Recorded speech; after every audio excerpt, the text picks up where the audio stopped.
Well, welcome to Focus Today. I'm your host, Perry Atkinson, and delighted to have back with us today a man who I really respect, Richard Manning. He's the president of Americans for Limited Government. He's also the co-author of an interesting read called Necessary Noise. And by the way, he's got a great website, getliberty.org. Getliberty.org. Check it out. There's a picture of the landing page of his website, and very resourceful, getliberty.org. Richard, good to see you, friend. How are you? I'm doing well, Perry. How are you? Good, good. Doing well. Thank you for your time, sir. Did you get a chance in the last couple of minutes to check the president's speech at the UN? I have not checked the president's speech at the UN, although I suspect it's not hard to guess some of the dumb things he might I shouldn't say, some of the things he might have said. Okay. That's yet to be critiqued. I think he just finished about 10 minutes ago, so we'll see how that goes. All right. We got all kinds of interesting things going on here, and I don't know. Can you believe that in 3 days, one of the most horrific headlines in the news has already disappeared, and that is that we killed a family and 7 children in Iraq, and we were told that it was the planner of the suicide bomb? Yeah, I can believe it because, you know, it's not in, I hate to say this, but we often wonder how stories get chosen, how stories don't get chosen, what shiny objects can be put in front of us. And that story is so horrific and the origins of that story of where the Biden administration was desperate to show some strength to the American people in the face of allowing the events that occurred leading up to that, the killing of 13 American service members, hundreds of Afghan civilians were waiting to try to get out through legitimate channels. And it was allowed by the Biden administration. One of the things that came out in the interim this last couple of days is that the person who actually was the suicide bomber had been in the Bagram Airfield prison, along with the most notorious terrorists from around the world that were being housed there. And when we abandoned the Bagram Airfield, we abandoned the prison and allowed all those prisoners out, and then proceeded to strap on a bomb and head over to the airfield and blow up 13 U.S. service people and hundreds of civilians. So not only was the payback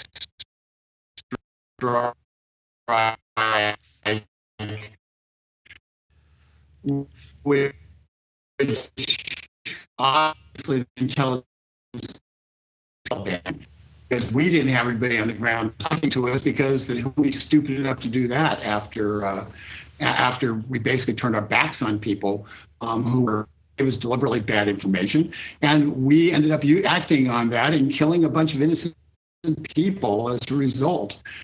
The fault lies directly on those who trusted the intel, the initial intel, ignored the warnings, and put us into the position in the first place. And that was the Oval Office, a series of decisions he made, which led to the bombing at the gate, which then led to our retaliatory strike against innocent people.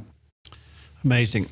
We're having a little bit trouble with our connection. Let me take a quick break here, Richard. We'll reconnect with you because I do want you to have your time here. Let me just say to our viewers and listeners, check out his website, getliberty.org. And we'll take a quick break and we'll come back with Richard Manning in just a moment.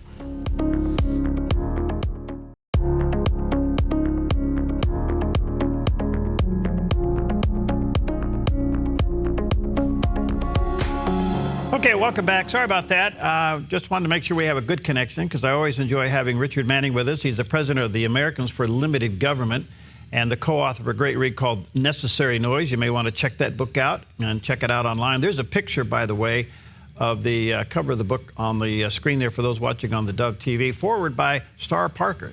And she's a live wire, believe me. Great stuff. And then his website is getliberty.org. Getliberty.org. There's a picture of the landing page there.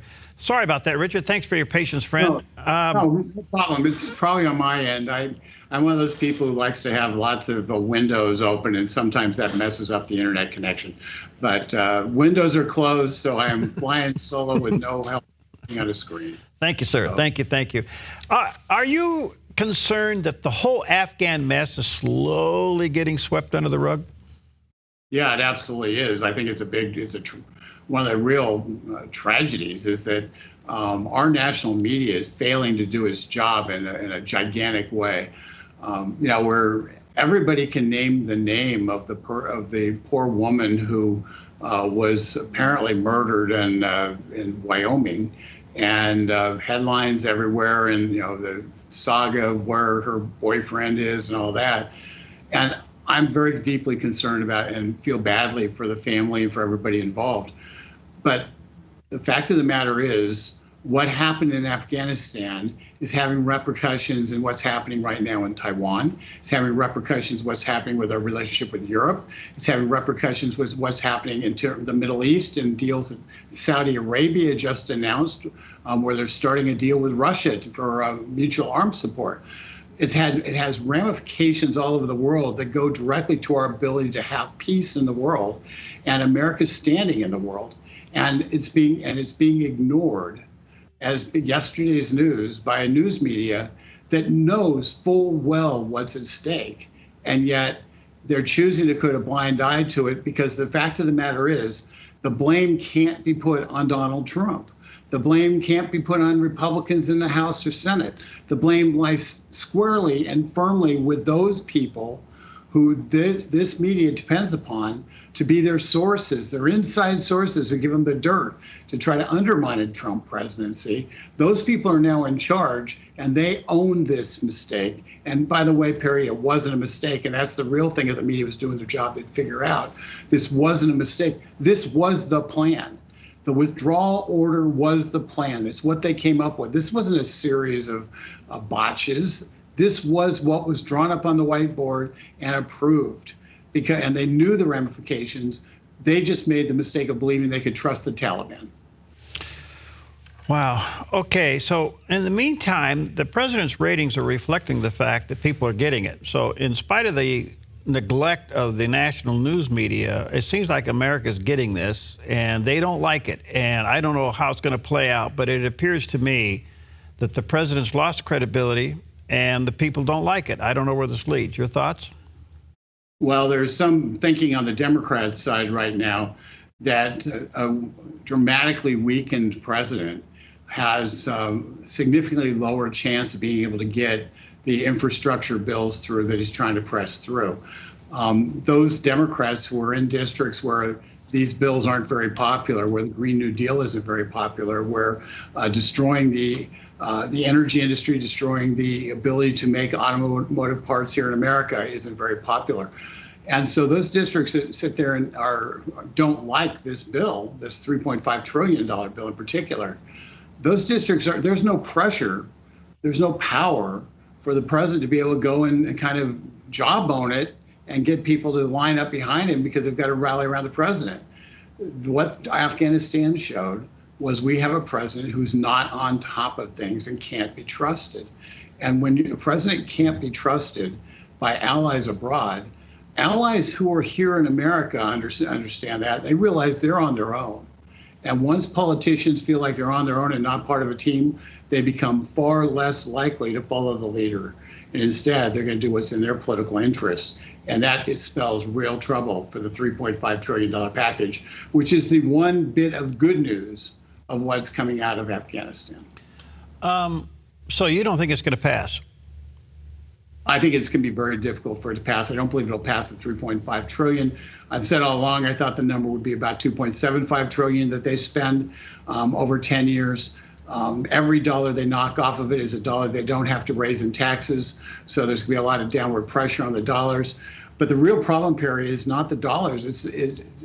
Well, the taxes are terrible. Taxes create massive problems. But it's the stuff that's on the inside of the bill, the actual guts of the bill, that isn't about the spending per se or the amount. It's how it should be spent. So when they have spending priorities in there, like getting 40 to 60,000 more IRS agents to go off and try to audit everybody's account, that's a problem. When they put in, first of all, I don't know where they can get 40 to 60,000 IRS agents who are qualified right off the bat to be able to do that. But that's the federal government's problem. But that's a mistake. Those of us who remember Lois Lerner knows what happens when you have an aggressive, out of control IRS, and particularly one in this woke culture where politics matters at the IRS, apparently. And the only politics that matters is far left politics. So if you're pushing back, you become a target of those additional agents. They've got a section of that same IRS funding bill that would make it so the banks would have to turn in on an annual basis accounts that had $600 or more in them. All accounts that had $600 or more in them. It's massive paperwork for the banks, and it could cost them a lot of money. Community bankers, are in trouble anyway, and the regs will further push their bottom lines into places where they'll have to liquidate or be sold.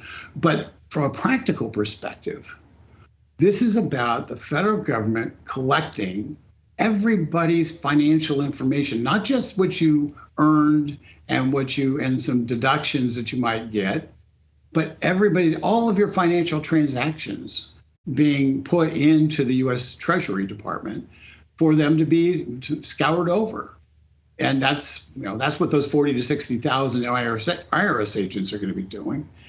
That's dangerous. We're in a cancel culture world. We're in a world where the Chinese social credit score systems look very attractive to the left here in America, and they want to implement those kind of systems. They already want to make it so people who aren't vaccinated can't fly on planes and can't do things like that. So we're looking at the separation right now that's being created at the federal government level, and we cannot allow them to have our financial data, our transactions. Right now, they don't have it. If you buy something over $10,000 with cash or with a check, that gets reported because of the drug deal kind of stuff and trying to keep that level of cash deal transaction under scrutiny. Makes some sense. It was put in place 10 years ago, 15 years ago. But $600 accounts being turned in, there's no excuse for it. There's no need for it. And the only reason they would want to have it is if they want to create a normalcy of where the federal government has every single financial transaction we make. And that is a problem given the history of the IRS and Lois Lerner. Wow. Is it a little disingenuous, Richard, to say that it's 3.5 when the GOA is saying over a 10-year period is $5 billion plus? Well, the 3.5 is supposed to be is a 10-year number, and and so when you count in the additional 1.2 trillion that they're talking about spending as well, you're looking at close to 5 trillion. Yeah. But I separate the two because this gets a little confusing, but I'm going to explain it really, hopefully make it easy. There is a false trigger date for the $1.2 trillion agreement that the House and Senate came up with for the House to pass it. That false trigger date is September 27. September 27 was put in as a compromise to get more moderate Democrats to vote for the $1.2 trillion deal, so there'd be a push point where they could get it passed. But it is not mandatory that be brought up on September 27th. It was merely kind of agreeing to try to get it done by then, sort of that level of language. So there's no actual real date. The problem this whole thing has, the reason it can be combined together, is Joe Biden combined it. I think we talked about this in the past. The Senate, when the senators decided to come together and get that bill agreed upon, what happened is they had a press conference at the White House. Joe Biden was there. They had everybody clapping hands, saying, "Aren't we wonderful?" in terms of the 1.2 trillion. 2 hours later, Joe Biden got up and said, "I'm vetoing the bill. I just had a press conference in the Rose Garden about the $1.2 trillion bill, unless I also have a $3.5 trillion bill on my desk at the same time." And so those two bills are tied together. And right now, I think the Democrats are trying to figure out how they can untie them, because the 3.5 trillion is in trouble. The 1.2 trillion can pass. and they're going to have a big decision to make about whether or not they're going to bow to the AOC wing of the party, or if they're going to throw the $3.5 trillion spendathon under the bus, at least for a few months. Wow, thanks for explaining that. That makes a lot of sense. I apologize. It's so complicated. It's crazy and confusing, but it makes sense. Thank you. I get it. All right, I want to switch your attention. I sit on a civic committee here in our backyard, and I'm honored to serve on that committee. But in our recent meeting, something popped up that I didn't put two and two together. And that is we have a president that is advocating federal mandates on the vaccine as it relates to companies 100 plus in employees. And October 18th has been set for the date in the state of Oregon by which certain organizations and agencies, schools, medical providers, et cetera, need to be vaccinated. Here's the problem. Sitting on this committee with me are some very notable civic leaders who represent large portions of the employment base here in Southern Oregon. It is possible on October 19th, 10% of our workforce walks off the job. I don't think it's only possible. I think it's probable. Okay. But let me be clear though, and this is what I would tell anybody who's a private employer. I would tell them that this mandate by the president using OSHA is likely unconstitutional. Mm-hmm. It likely won't stand up in court. Hence, any fines that that OSHA attempts to give you won't be valid. And so if you want to continue having at a time when it's really hard to get employees, there's a labor shortage. Right. If you want to try to be able to keep your employees who actually show up to work and actually do their job on the whether it's a factory floor or out cutting trees or whatever it is, if you want to have them still be in your workforce, you might want to check and join in with a lawsuit suing the federal government saying you can't do it, suing the state government saying they can't do it. The state government's a little more problematic because there's more powers given to the state government than the Constitution doesn't restrict the state government. The state constitutions do in many respects. So the state, your problem with Governor Brown in Oregon is a significantly different problem than the Biden problem. But in terms of the national mandate, any employers out there, if you've got over 100 employees and you're worried about it, I would check into your legal options, because it's insane for you to sit there and say, in a time when you can't get workers through the door, you can't get new employees, to lose your trained, qualified employees, many times in professional fields where you can't just plug in somebody to take their place. Nurses, doctors, people, various technicians. It takes training for those people to be able to do those jobs. And as a result, you have to look for other options. And quite honestly, it may make sense for you just to tell the government, I don't believe what you're doing is constitutional and I'm not going to follow it.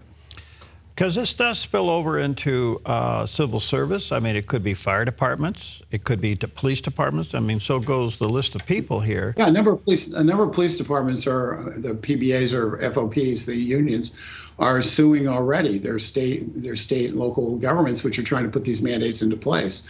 And, Perry, the thing that just befuddles me is, and I know a lot of people in the medical field, in the both nursing and being doctors, and there's a lot of people who feel very strongly that everybody should be vaccinated, but there's also a lot of people who feel very strongly that it's for a lot of people it's not safe, it's not the right thing to do. The FDA just came out and said they're against the booster shot, because they're certain for they didn't approve it for people who weren't 65 plus or had certain definite problems that pointed that they needed extra help.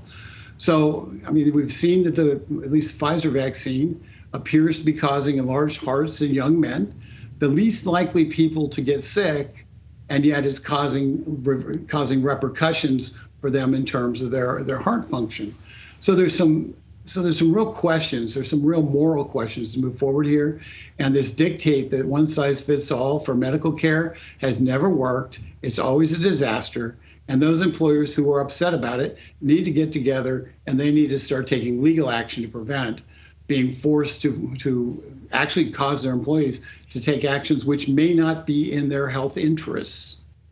Okay, because what's coming out of this, originally it was concerns over the potency or the legitimacy of the vaccine. Then there's always the religious exemption.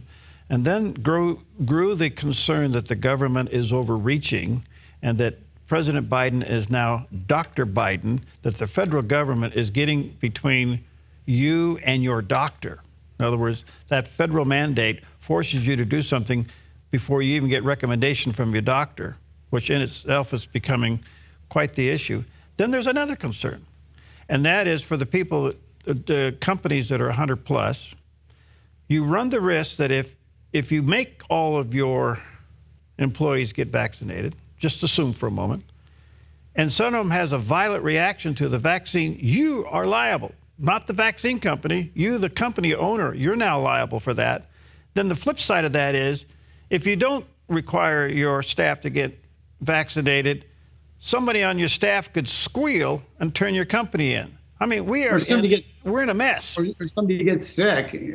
Somebody gets sick, and you contact trace back to the company, and they say, "Well, why didn't you have everybody vaccinated?" Yeah. At which point you have a lawsuit on the other side. Yeah. That's the danger of this whole thing, is you put businesses in a position where it's no win. No business wants their employees to get sick. Let's just be clear. No business wants their employees to get sick. Right. But every business no business actually wants to be telling their employees what their health regimen should be. Because if you can, just the logical progression here, federal government has been telling us that people who are overweight have additional health costs and have put different health burdens onto society, that people who smoke have different health costs and different burdens onto society. And businesses are paying for health insurance for those employees. But what if the government says, well, we really don't want people smoking because secondhand smoke can cause people to get sick, even if they're standing 100 feet away from the building and everything else. And so consequently, we're going to say under OSHA that no smokers can work. Everybody has to be not a smoker.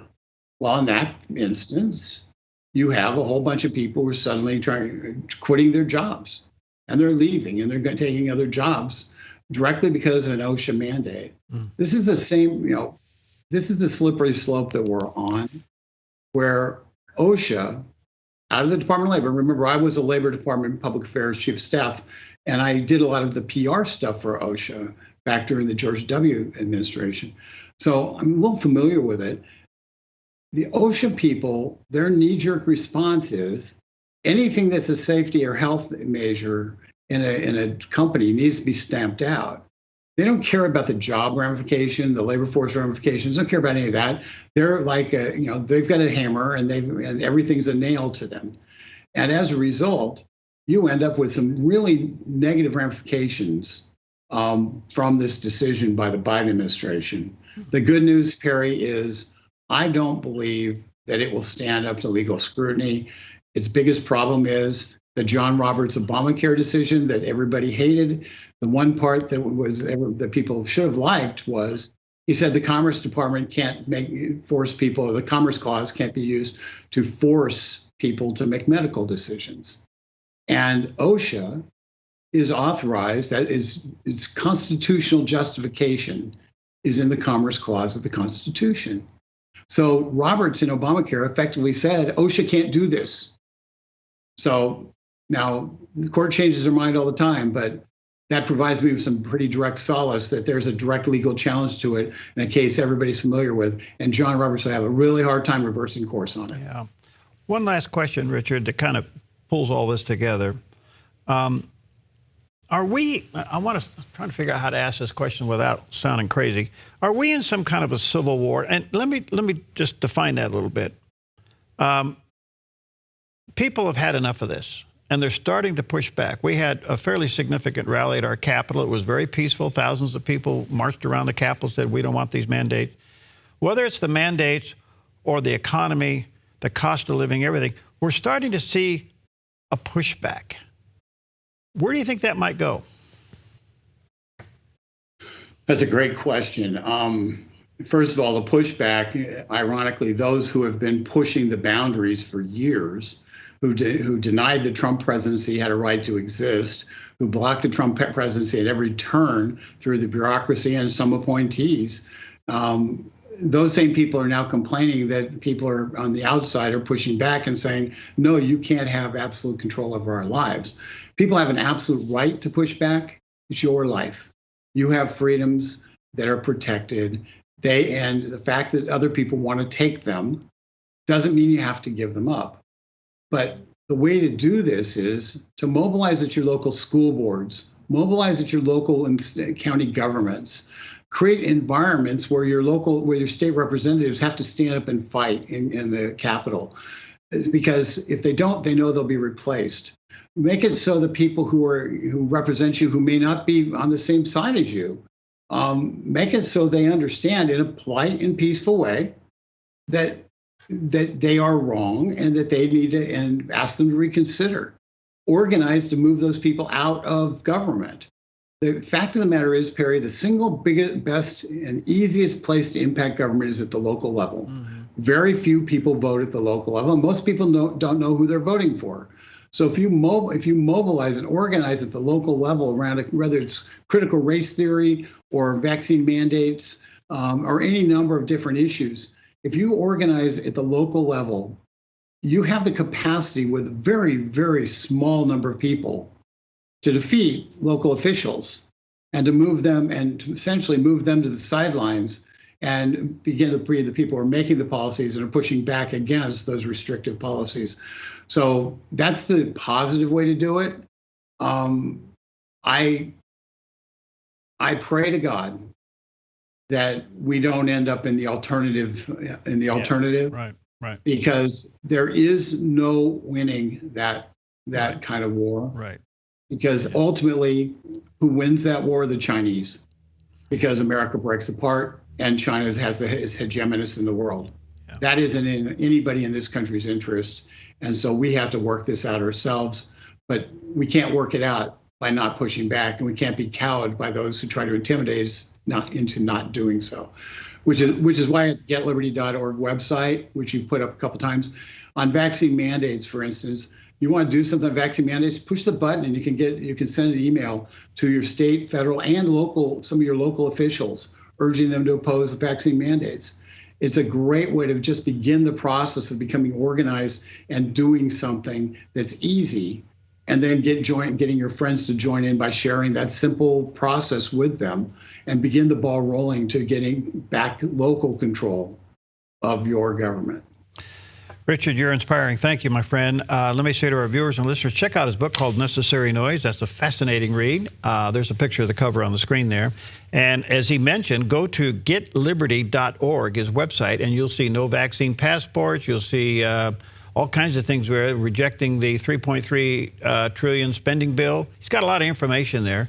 Check it out, getliberty.org, and support him. They are frontline warriors doing a great job. Thanks, friend. God bless. Keep up the good work. Thank you, Perry. I appreciate it. Anytime you need me. Okay.